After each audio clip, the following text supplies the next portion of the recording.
Our opening hymn is number 1017. We are building a new way.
My name is Lynn Parrish. I have been a member of the UUCT since 2003, when my good friend Kay Cahalan, who has since passed, introduced me to Unitarian Universalism. Since that time, I've served on many committees and participated in many annual stewardship drives. Over the years, I've come to love UUism. I'm not a lockstep sort of person, and groupthink has never appealed to me. I love the diversity of people and thought in the congregation, and the lack of top-down hierarchy suits me. I've come to realize what a genuinely unique community this is, where people with spiritual, religious, social, and ethnically diverse backgrounds come together in this space to worship and find common fellowship. This is worth preserving. Despite the congregational changes over the years, when individuals are asked what is most important about their experience at UUCT, the overwhelming answer is the sense of community they feel. This is a feeling I share. I volunteered this year to chair the stewardship drive because the continuation of this unique religious and spiritual community is important to me, and I believe it is important to each of you. This year, our stewardship theme is rekindling the flame of our community. With the help of our wonderful minister, Reverend Jim McComber, and our dedicated church membership, friends, and leadership, UUCT will emerge with strength and optimism. This community is about supporting and caring for each other and allowing those with divergent points of view a safe place to express themselves. We need your help to both sustain our operations and continue to embrace our mission and vision. This is your community, and this is your opportunity to have the community you want in 2022. Please give as generously as you are able. Thank you all for your generosity of spirit, and go in peace. My water make a joyful sound as it runs over the smooth, polished pebbles on my bottom, said one. And look at the way the sun reflects off the ripples and eddies that form around the granite boulders at my edge. These things are so beautiful. Surely I am the best, said the first river. The other river replied, "Ah, but look at all the fish that swim in my clear, cool water. And have you heard the frogs singing at night? They live in the reeds and lilies that grow at my banks. I am home to so many wonderful creatures. Surely I must be the very best river." The two continued to argue. Unexpected. The rivers rounded a bend and slid down a small falls, and suddenly saw that they were flowing toward something much bigger and greater than themselves. Up ahead were big crashing waves and water everywhere, as far as they could see. They continued to rush faster and faster until the water from both rivers churned together into the vast and enormous ocean. Then a sound came from the sky. It came from a cloud that chuckled for a moment and then said, "Now you see how foolish you have been, arguing about who is the best. There is no highest or lowest. There is no greatest or least. All things are one, and all are joined together like rivers to the sea." So ends the story.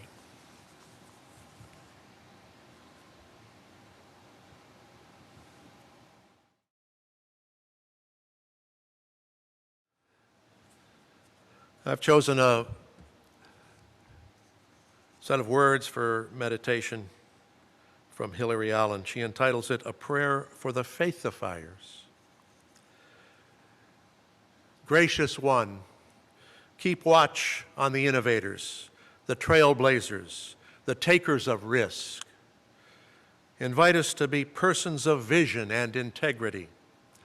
Help us to remember the mystery from which possibility is born. Lead us to honor the sacred space where ministries, idealists, and realists meet. Encourage us to imagine more than just what is. Fill our hearts in times of discouragement. Keep our eyes on the long now. Through our efforts, let us know the fruits of connection and a deeper faith. Let us enter together into a moment of silence.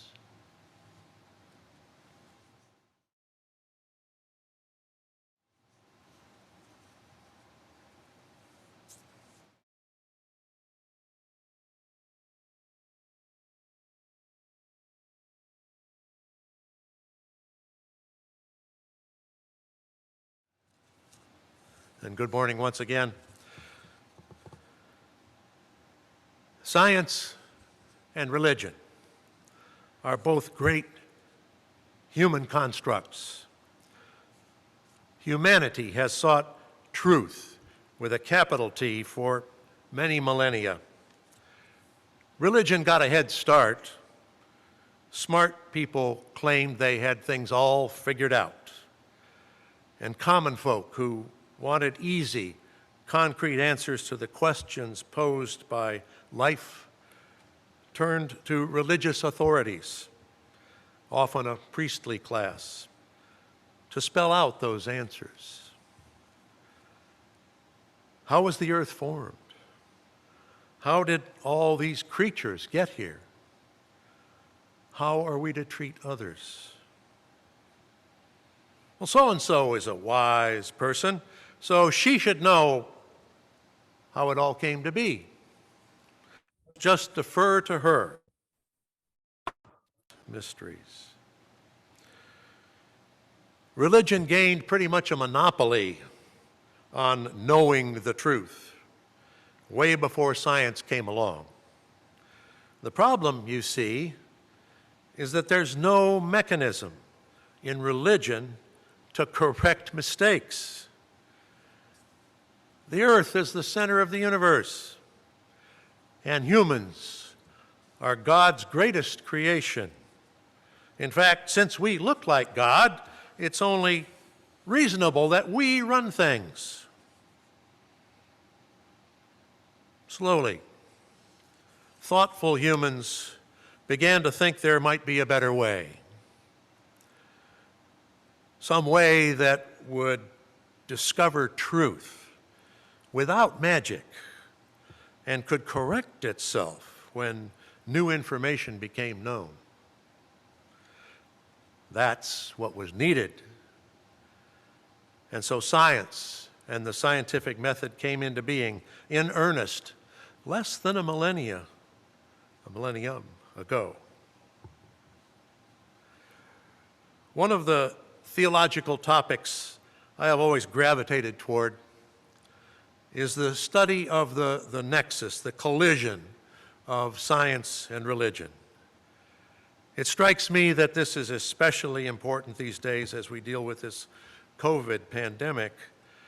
Some people, far too many I fear, are rejecting the science about the virus and embrace religious magical excuses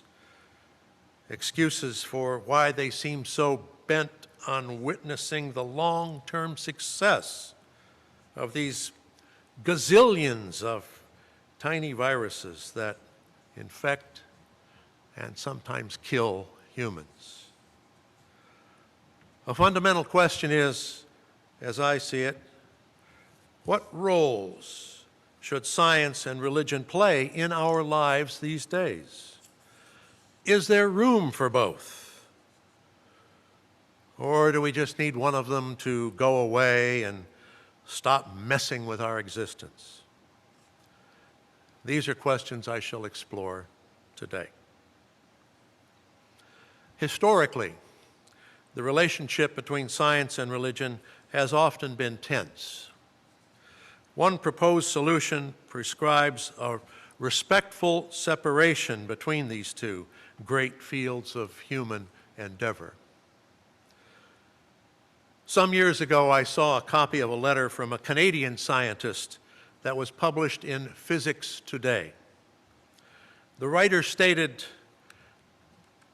that the religion versus science conflict is an American phenomenon. He asserted that outside America, non-religious and religious people alike have less conflicting views. They have long understood that, in contrast to religion, science simply means a search for explanation of natural phenomena, purely on the basis of physical and logical causation that is verifiable or falsifiable by observation and repeated experiment, strictly without recourse to acts of God in whatever disguise. Here we have a good working definition of science and the makings for conflict. Here's the rub. Just as scientists often note that theologians don't know much about science, it's my experience that many scientists don't know much about religion either. The letter writer implies that God, in whatever disguise, is what religion is all about. And religionists, all theists, need to stay out of his backyard. However, just as science has many dimensions, many identifiable disciplines and practices, so does religion. So to say that God is what gets in the way of pure science represents an incomplete truth. It is as if to say to a theologian, you can explain God in any way you like, but don't you dare use quantum theory as a metaphor for divine action, because you don't fully understand that theory.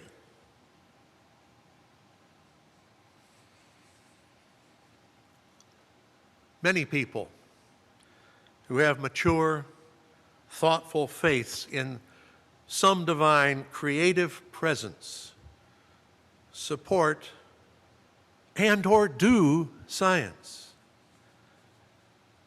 And many scientists count themselves among the world's atheists.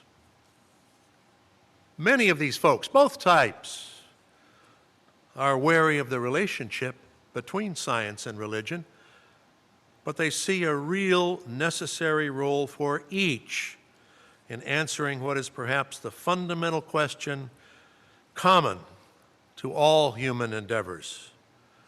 What does it mean to be human? To me, the tension between religion and science is of particular importance these days. What with so many people invoking religion as a reason to reject the science that the pandemic has spawned. Think vaccinations. But what do I mean by religion? Here, I mean religion in its many contemporary variations. I'm not talking about the wars and persecutions and so forth committed by religious bodies, or even by quasi-religious cults masquerading as legitimate political authorities, like communists and white nationalists. Religion is an aspect of humanism. Religion is the domain for dealing with human suffering. It's about finding meaning in life and for finding ethical ways for us as humans to live successfully in community with each other and with all of the other fauna and flora we find in our life space. God is optional. God, or whatever metaphor you choose, is a personal choice. Perhaps you experience God in nature, as Emerson did. Perhaps you have a religious experience, a sense of transcendence, with or without God, in, say, the arts, as you listen to Beethoven or Walt Whitman. Perhaps you are simply in awe of the gift of life we share in our little corner of the cosmos. Neither faith nor skepticism should triumph over the other. Our diverse starting places are all valid. To me, these principles capture the meaning of contemporary religion. Can we then find a way for religion and science to interact with each other in a peaceable fashion? Stephen Jay Gould, the late Harvard biologist and prolific writer, both in technical and in popular arenas, and himself an inveterate Red Sox fan, states that religion and science should maintain separation. Gould coins an acronym for this concept, NOMA, standing for non-overlapping magisteria, NOMA. His book, Rock of Ages, addresses this idea in depth, and he has published his thoughts widely on what he calls the myth of conflict between religion and science. Non-overlapping magisteria, NOMA. Non-overlapping is easy enough, perhaps not quite the same as mutually exclusive, but clearly separation is implied. What of the term magisteria? In Latin, magister means teacher. So magisterium is a domain of authority in teaching.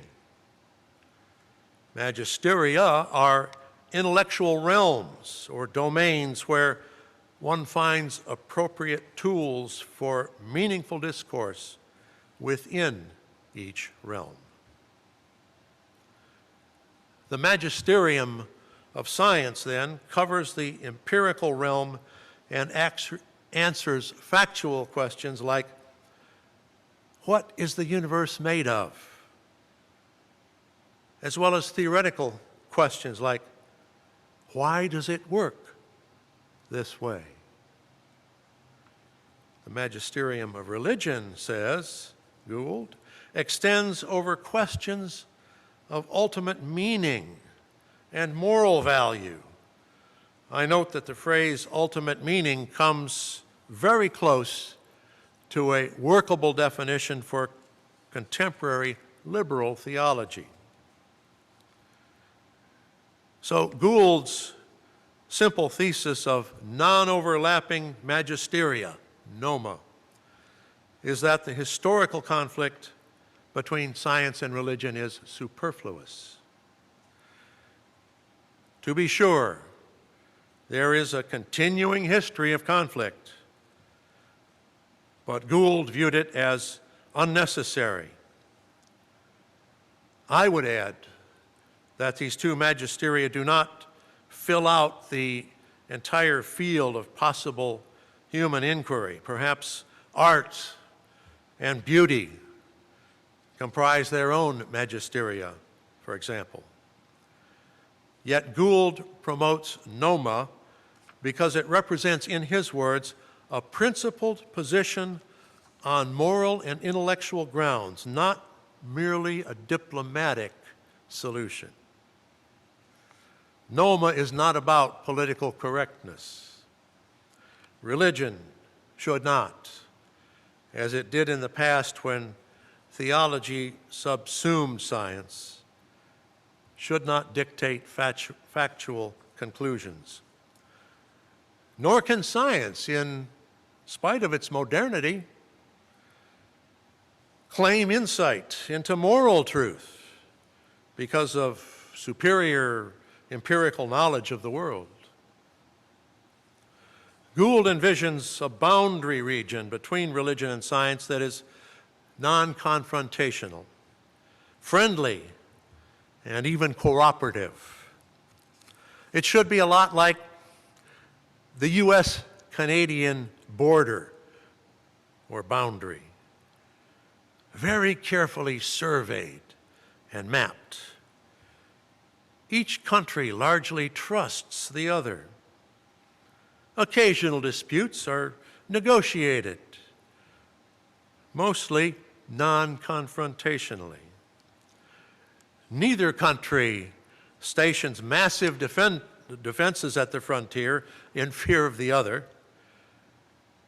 Now, this is not to say that neither side is concerned with its boundary, but threats tend to come from small groups that are not playing by the rules.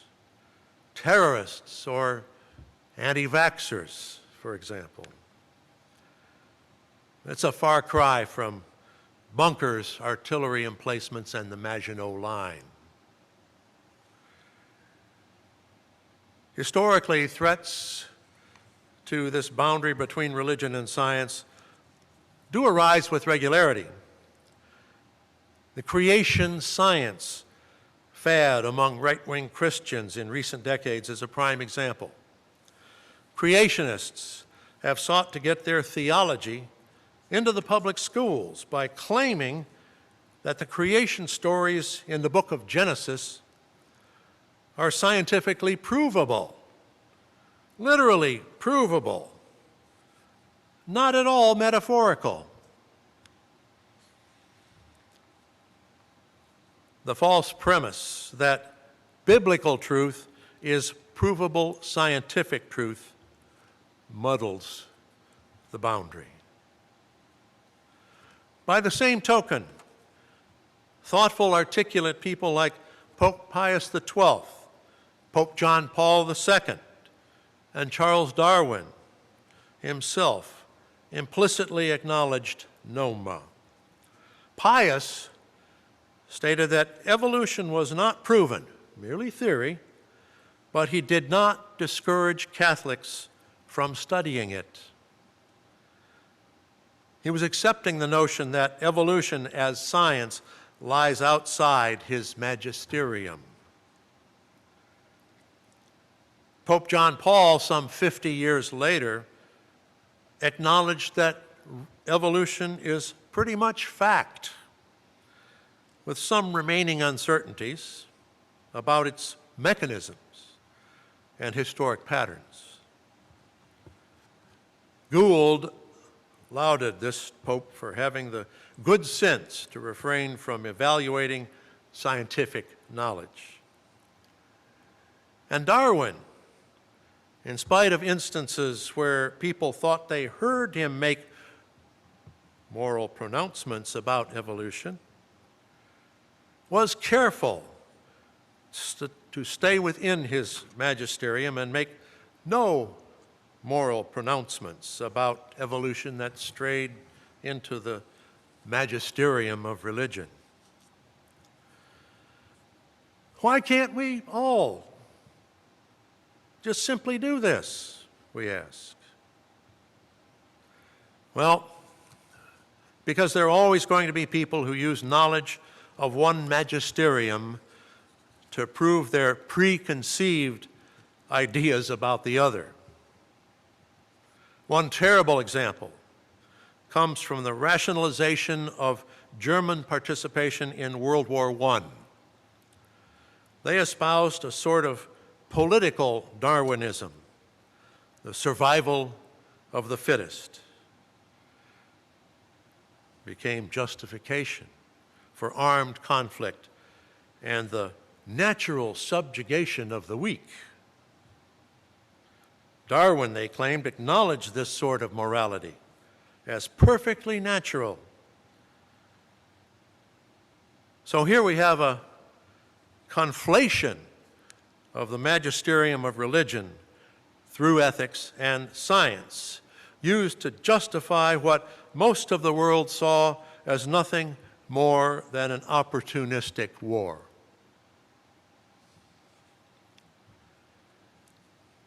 Current events make me skeptical whether we can ever expect religion and science to simply to mind their own business and play nice in the sandbox when both are being manipulated toward political ends. We have religionists on the far right proclaiming that the pandemic is a figment of scientists' imagination, that the COVID-19 causes nothing but a bad cold, or that God dares not infect the truly pious. Once again, a muddling of the boundary emerges. I fear these kinds of quasi-scientific positions are more popular than Gould realized. Critical thinking is not really all that pervasive in our society, and very few people have, as a group, the high UU tolerance for ambiguity that comes, I believe, from how we embrace diversity rather than stifle it. As long as people promote ideas that conflate science and religion, we can expect conflict between them. And it can be real, not superfluous conflict. The media contribute to this because conflict helps ratings, and stories of mutual respect and cooperation, not so much. So I don't see much of a pragmatic future for NOMA with these kinds of disturbances at work. I don't want to give the impression that religion has been the only violator of Gould's NOMA. Science gets out of hand too. Gould himself cites the flat earth myth that he argues was a product of 19th century historical revisionism intended to make religion look bad.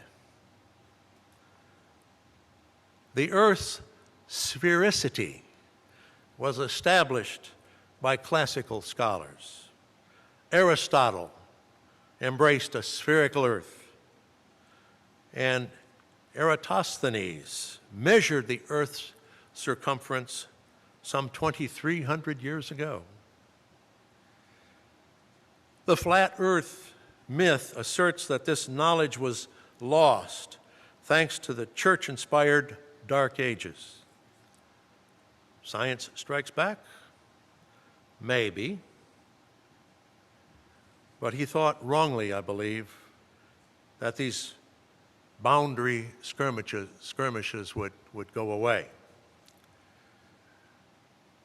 I once heard a story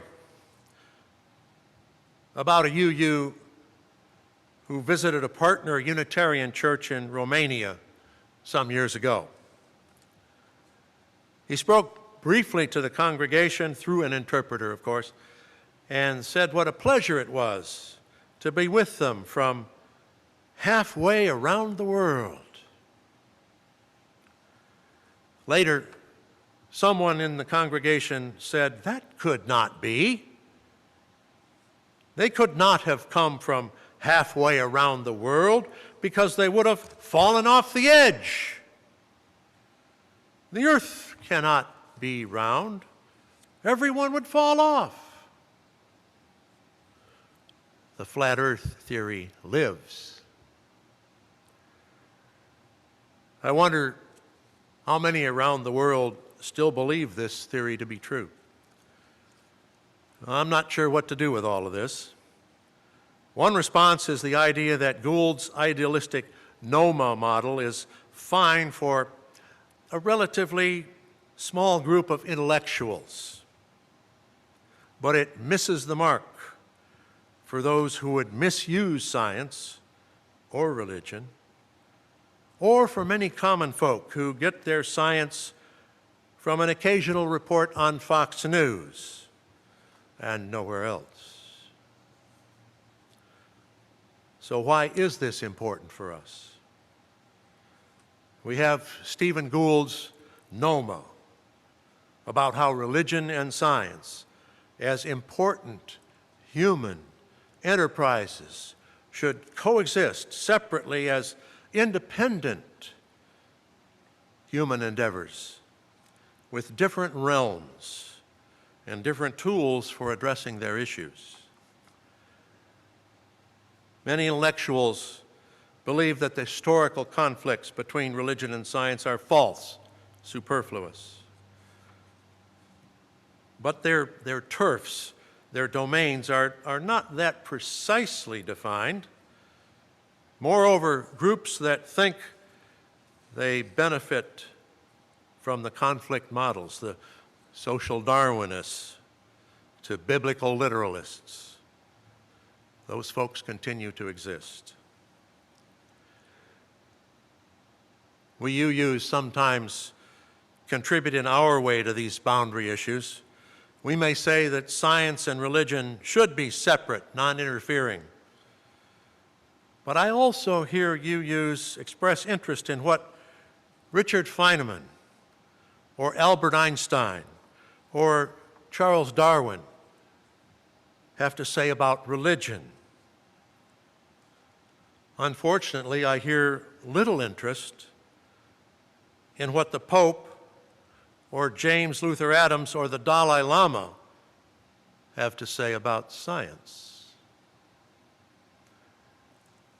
For those of us who think NOMA might be truly workable, we need to start right here by fully respecting science and religion as separate magisteria. We need to reject hierarchical thinking, too. Both have much to say about how we live our lives. Religion and science. Like the two rivers, one is not better than the other. Both have great value as we seek answers to our fundamental question, what does it mean to be human?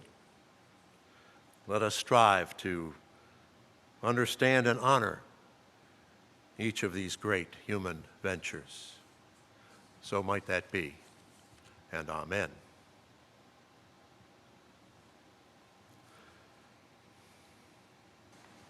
Our closing hymn, number 347, Gather the Spirit.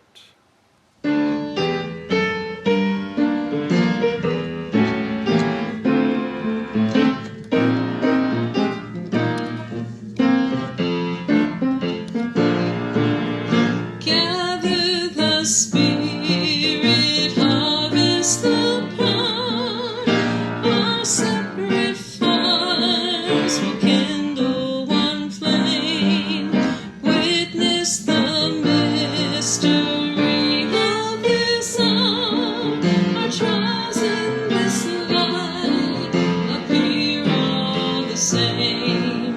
Gather in peace, gather in thanks, gather in sympathy now and then, gather in hope, compassion and strength, gather to celebrate once again. Gather the spirit of heart and mind, seeds for the sowing are laid in store, nurtured in love and conscience refined, with body and spirit united once more. Gather in peace, gather in thanks, gather in sympathy now and then, gather in hope, compassion and strength, gather to celebrate once again. Gather the Spirit, growing in all, drawn by the moon and fed by the sun, winter to spring and summer to fall, the chorus of life resounding as one. Gather in peace, gather in thanks, gather in sympathy now and then, gather in hope, compassion and strength, gather to celebrate once again. Life of this congregation depends on the generosity of its members and friends. So I invite you to, as you are able, log on to UUTampa.org, and that will take you to the website for the church. And I think near the bottom of the page there is a link to making donations, which would invite you to do and help support the life and work of this community of liberal faith.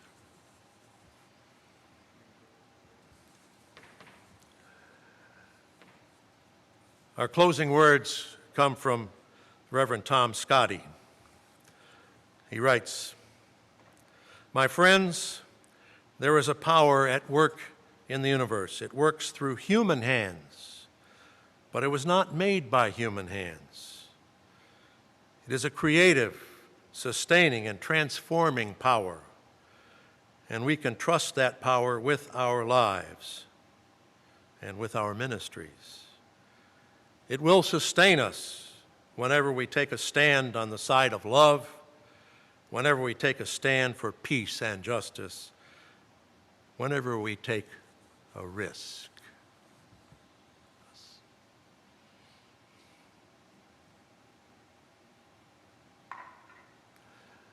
Let us all go in peace. Thank you.